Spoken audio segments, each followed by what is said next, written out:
Hello all, this is Universal Group of Institutions, Bangalore. Naxalism in India refers to a radical left-wing insurgent movement that began in 1967 in the village of Naxalbari in West Bengal. Inspired by Maoist ideologies of agrarian revolution,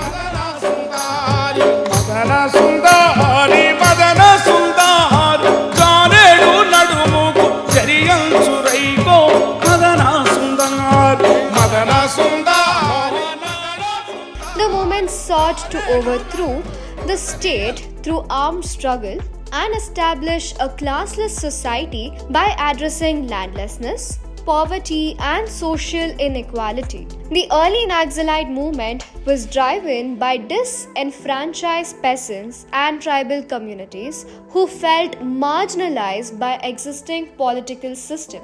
The uprising led by Charu Majumdar and Kanu Sanyal quickly spread across several states, advocating for land redistribution and the rights of the oppressed communities. The movement soon turned violent, with the Naxalites attacking landlords, police, and government institutions, leading to a harsh crackdown by the state.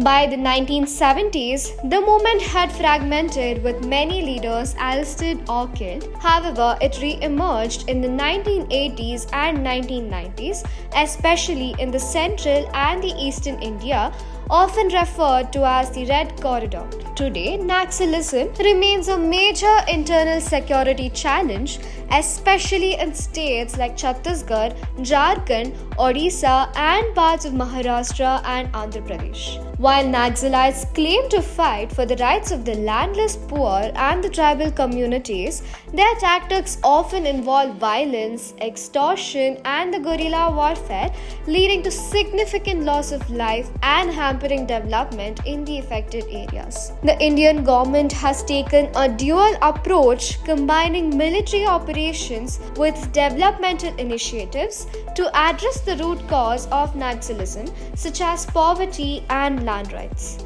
Despite several setbacks, the movement continues to be a complex socio-political issue in India's rural and the tribal heartlands. Well, that's all for now. Thank you. Stay tuned for more news.